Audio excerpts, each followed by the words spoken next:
contradictorio. ¿Para qué le vamos a mentir nosotros a ellos y ellos a nosotros? El FAP no ha podido lograr votar unido en una sola cuestión importante de la política argentina. Ni siquiera en aquellas que son muy sencillas para poder ubicarse y para poder pararse. Entonces, ¿qué es lo que vamos a articular?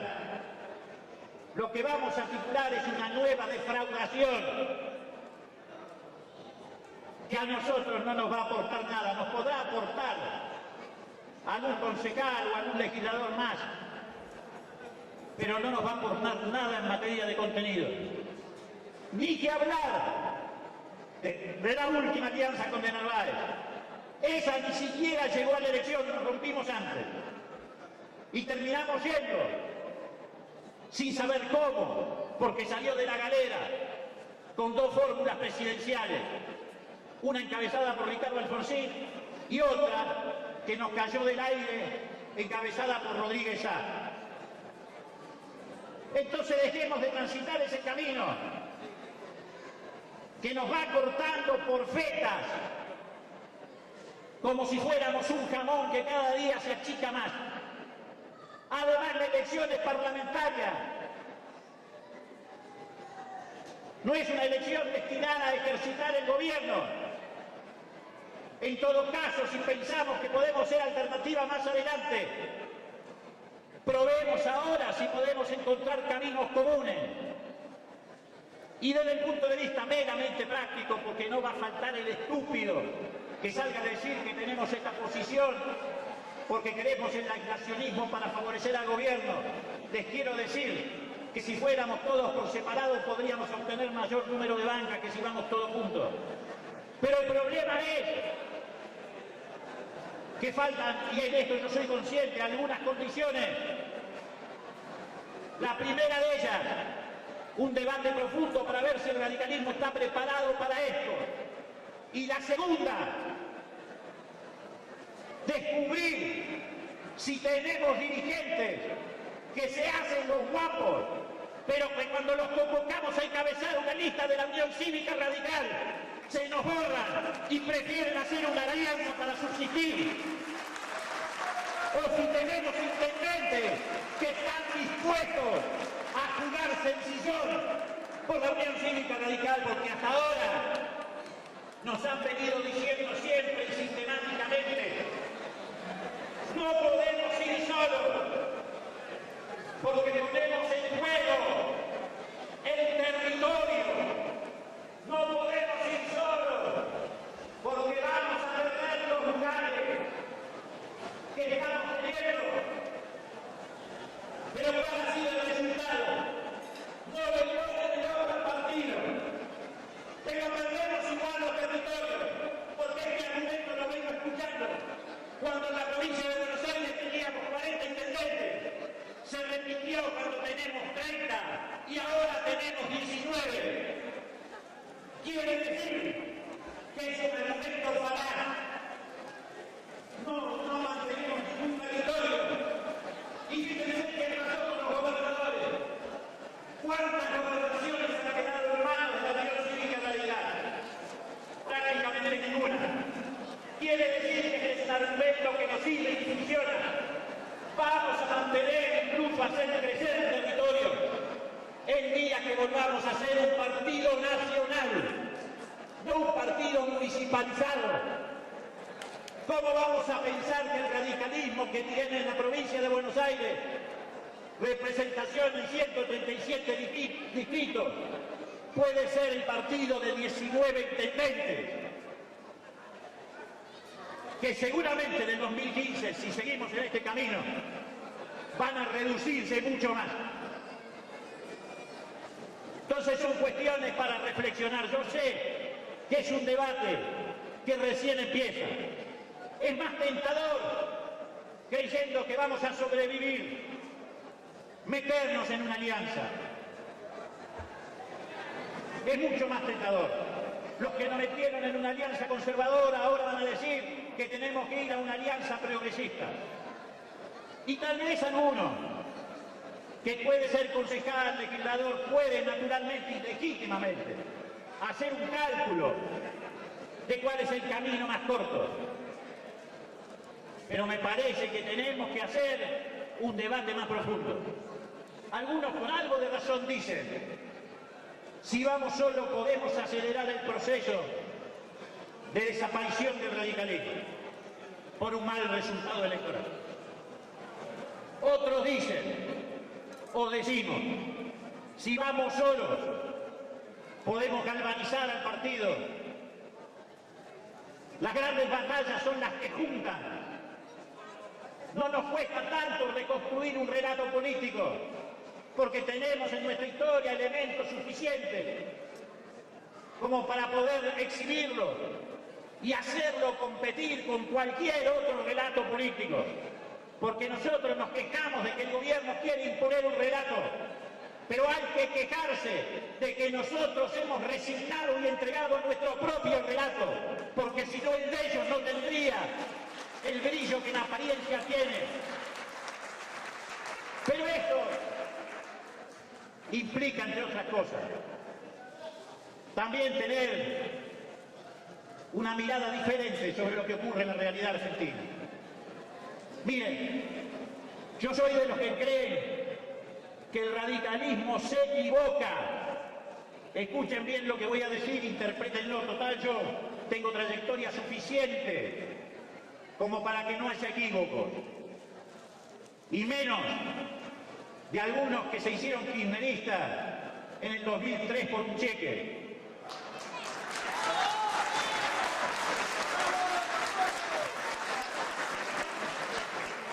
Yo creo que el radicalismo se equivoca cuando solamente le habla a los que son críticos del gobierno por las buenas o por las malas cosas que hace el gobierno. El radicalismo tiene que hablarle a toda la sociedad. Tenemos que hablarle a los que sienten que la jubilación no le alcanza, pero también tenemos que hablarle a los 2 millones de compatriotas que fueron incluidos en el sistema previsional. Tenemos que hablarle a los cientos de miles de chicos que no encuentran su primer empleo, pero también tenemos que hablarle a los 3 millones de argentinos que se sumaron al mercado laboral desde 2003 en adelante. Si no hacemos esto, en primer lugar estaremos contribuyendo también nosotros a la fractura social y política de la Argentina. Y en segundo lugar, aumentaremos nuestro aislamiento de los sectores que producen, que invierten, que trabajan, que tienen una esperanza en la Argentina. El discurso de la desesperanza nos suma. Y si no, pregúntenle a Carrió cuánto le sumó ese discurso. No podemos ser un partido político que tiene bloqueada una de sus 2 orejas. Nosotros tenemos que ser un partido político totalizador, que mire a la sociedad con una visión amplia, inclusiva y comprensiva de todos. ¿O ustedes creen que una elección se gana solamente con los radicales que van al comité, que tienen un enorme valor? Pero no podemos ser un partido político que no está metido entre los industriales, entre las pequeñas y medianas empresas, que crecen o retroceden de acuerdo a cómo marcha la economía, pero que están en la pelea. Esas que en los últimos años tuvieron enorme rentabilidad y este año tienen muy poca rentabilidad. ¿O ustedes creen que podemos ser un partido político que sigue sin estar entre los trabajadores? No digo que a los trabajadores se accede como quieren acceder algunos hoy, yendo a extraditar a Moyano porque Moyano se pasó de vereda. Eso no es coherencia política, eso es oportunismo político. Digo que hay que estar con los trabajadores, comprendiendo y asumiendo cuál es su realidad. la preocupación que tienen por conservar y mejorar su puesto de trabajo. Hay que estar con los chicos, lamentándose de que algunos van a pintar colegios y ponen su banderín. En todo caso, tenemos que lamentarnos de no poder nosotros tener el número suficiente de chicos para que vayan a discutir a las escuelas secundarias y a la universidad el rol de la política. No podemos ser un partido de maricones que anda lloriqueando por las iniciativas que tienen otros. Hay que tener iniciativa propia. Nosotros tendríamos que haber presentado el proyecto de estatización de la CNJP. Nosotros tendríamos que haber presentado hace 2 años el proyecto de la estatización de IPF y no a dejarle lugar a que ellos con necesidades coyunturales tuvieran que tomar esa iniciativa. ¿Por qué no íbamos a presentar nosotros el proyecto de reestatización de IPF hace 2 o 3 años? ¿Qué lo impedía? Nuestra historia no, porque creamos IPF. Nuestra coherencia histórica tampoco, porque con IGI anulamos los contratos de petróleo. Lo impidió esta parálisis que tiene descerebrado a los dirigentes y que además, lo que es peor, los tiene paralizados, porque tienen miedo a que se le enojen aquellos que controlan los medios de comunicación y que dejen de aparecer porque tienen posiciones progresistas. A mí no me preocupa. Y creo que a un sector de la sociedad tampoco. ¿Cuántas veces se usa la cadena nacional? Hay argentinos que lo que les preocupa es cuánta gente se suma o no se suma a los puestos de trabajo. ¿Cuántos chicos entran o no entran en la escuela? No toda la sociedad vive la política como la medimos nosotros. Al contrario, la gente del común unos a otros saben. Y además les voy a decir una cosa. Porque reitero, a mí no me interesa que algunos me quieran confundir porque yo no me confundo. Ojalá, Alfonsín, cuando le hicieron el golpe de Estado económico, hubiera usado la cadena para denunciar a Caballo, para denunciar a Vélez, para denunciar a Selectín, para denunciar a Nieto, que le dijo a mí que se tenía que ir porque lo ganado era él. Si hubiera usado la cadena nacional para denunciar el golpe de Estado económico, probablemente no lo hubieran pedido, pero no nos hubiéramos pasado 20 años para explicarle a la gente por qué no tuvimos que ir en 1969. Entonces basta de compromisos y que nos ocultan. No es cuestión de discutir los modales, hay que discutir el modelo.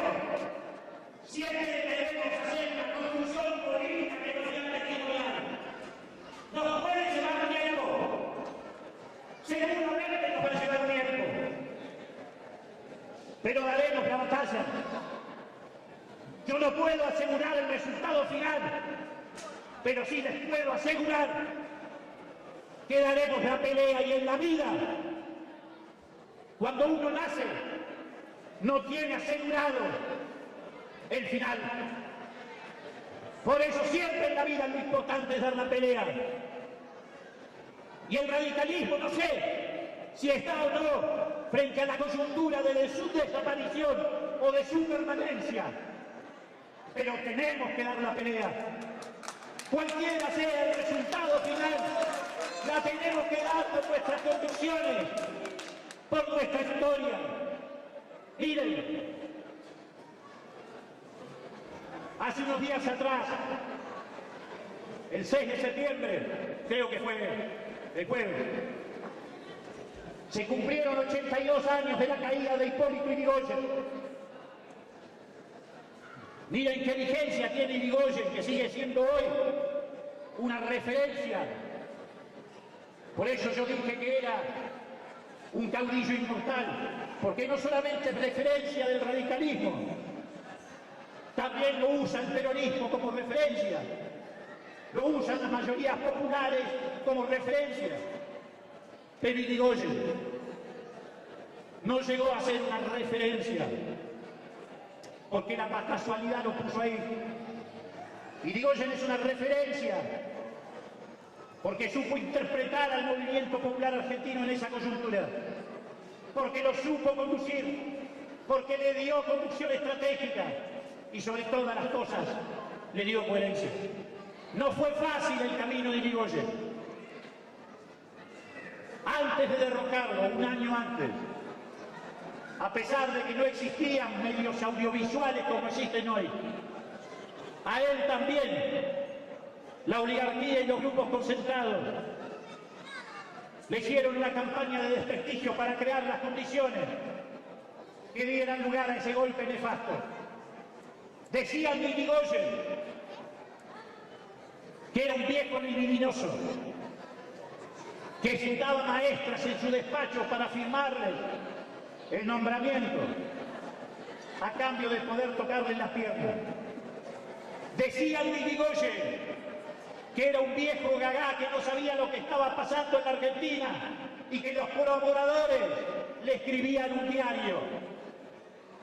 Decían del radicalismo que habíamos creado una formación militar denominada Clan Radical que perseguía opositores.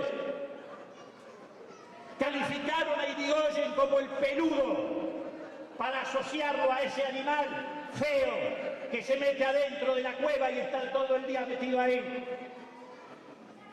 Y confundieron a muchos, incluidos algunos que en aquellos tiempos se llamaban socialistas, empezando por el propio Alfredo Palacios, nada más y nada menos, que hizo un discurso a favor del golpe de Uriburu en los estrados de la Facultad de Derecho. Y le hicieron creer a mucha gente que Irigoyen era eso y mucho más. Pasó poco tiempo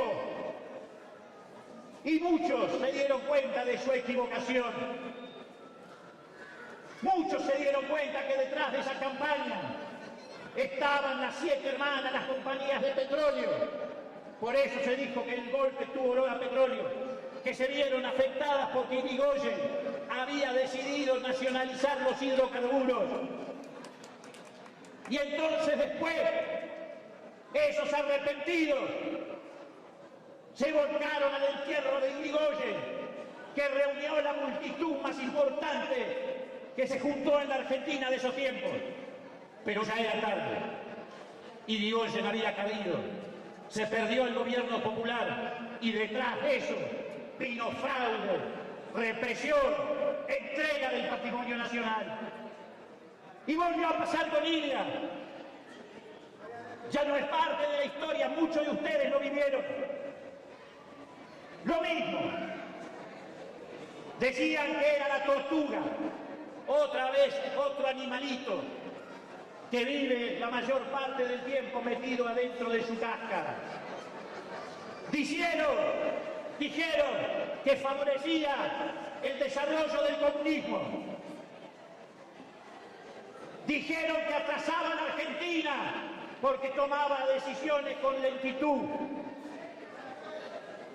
Y crearon condiciones para el golpe de Estado. Y otra vez mucha gente, muchos de buena fe, creyeron en ese discurso. Y salvo un puñado de jóvenes, que no éramos más de 200, la noche del 28 de junio del 66, fuimos a la Casa Rosada a acompañar a ese gran presidente que se iba, pero la plaza estaba vacía. Y otra vez se repitió la historia. Poco tiempo después se supo la verdad. A Ilia no lo echaron porque era una tortuga y porque era un viejo lento.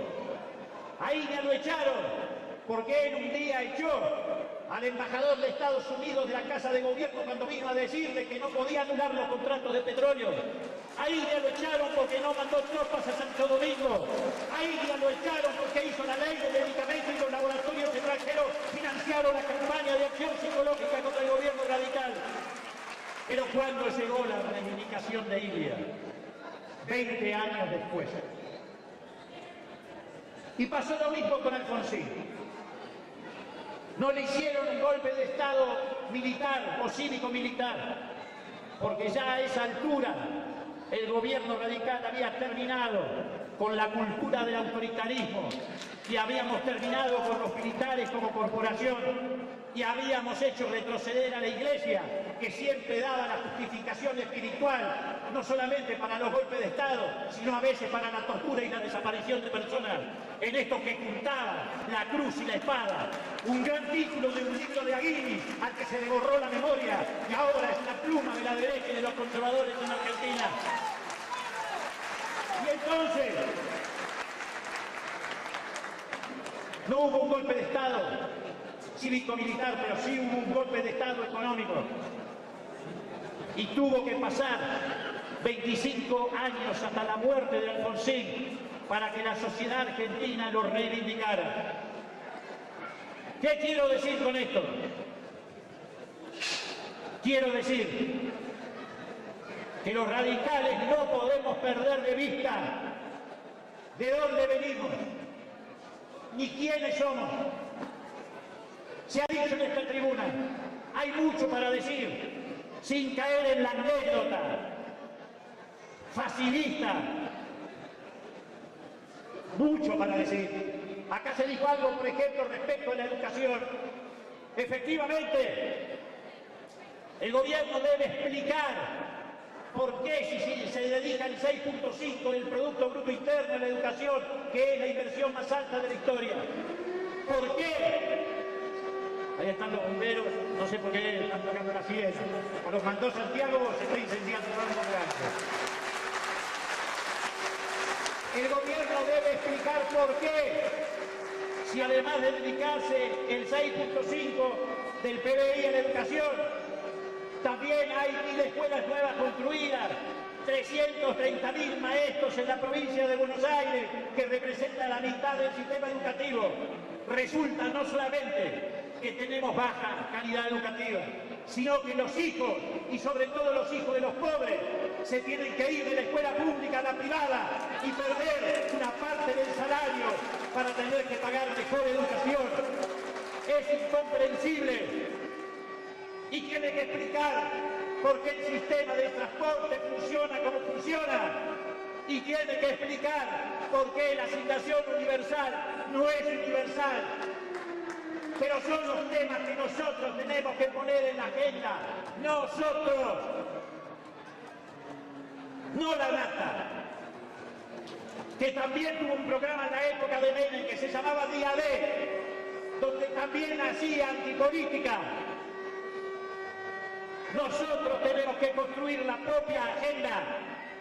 Si el radicalismo es capaz de hacer esto, si los dirigentes radicales son capaces de tener una estrategia común y no cada uno hacer el juego que le conviene, si no nos dicen que en Mendoza podemos juntarnos con los demócratas y el PRO, en Santa Fe con los socialistas, en la capital federal con Macri y en no sé qué lugar, no sé con quién, y nos dicen vamos con la Unión Cívica Radical, seguramente no solamente los afiliados y los militantes van a tomar coraje, sino que la sociedad va a volver a tener en el cuarto oscuro una vuelta que hace tiempo que no se ve, y eso es grave. Hay que reconstruir los lazos. Hay que reconstruir los lazos de pertenencia. ¿Cuánto tiempo más los radicales o los que votaban al radicalismo van a tolerar que no haya una boleta de la Unión Cívica Radical? El que no la ve una vez, 2 veces, 3 veces, pierde el compromiso político y emotivo. Y hasta lo pierden los dirigentes, porque les resulta al final más cómodo ponerse la camiseta de cualquiera menos la de su propio partido. Entonces hay que hacer esa reconstrucción. No sé dónde se van a tomar estas decisiones. Si en la convención, yo soy más bien partidario de la democracia directa. Me gustaría un plebiscito, un referéndum en el partido para que decida la militancia cuál tiene que ser la estrategia político-electoral del partido en el 2003. Si no, nos van a imponer un modelo de alianza Y yo no quiero otra vez tener que ir a los tribunales para que la lista de Panela pueda participar o la lista de Luján no sea proscrita, porque hay una alianza que resuelven los dirigentes, que en este caso lo harán en nombre del progresismo, pero que cerrará los espacios de participación de los otros sectores del partido. Así que hay mucho para discutir. Cierro esto diciendo, todo lo que escucharon es una opinión personal. Lo volqué para que tratemos de empezar a discutir estas cosas, más allá de las circunstancias del 14 de octubre y de una elección interna que no termina nunca, por esto de que los padrones van, vuelven y van. No podemos estar todo el tiempo perdiendo el tiempo en esas idas y vueltas. Y además les digo, es hora de que dediquemos espacios para esta discusión. En mi propio movimiento puede haber gente que no coincide con que tenemos que ir solo a la elección, o que no coincide con esta mirada sobre la realidad de la Argentina. Lo mío hoy no fue provocador, pero sí surge de la convicción de que tenemos que dar un debate. Yo no quiero hacer antikirchnerismo, yo quiero hacer radicalismo, porque eso fue lo que nos llevó al poder en el 83. Raúl Alfonsín no hizo antiperonismo. Raúl Alfonsín le habló a todos los argentinos, a los que tenían nuestra camiseta, a los que no la tenían, a los que adoraban a Evo Perón, a los que creían en el socialismo, y decía siempre, por encima de todo, la bandera argentina. Si recuperamos ese discurso, si volvemos a interpretar a toda la sociedad y no a una parte de la sociedad, entonces saldremos de dar lástima y podremos ser otra vez un partido político. Gracias.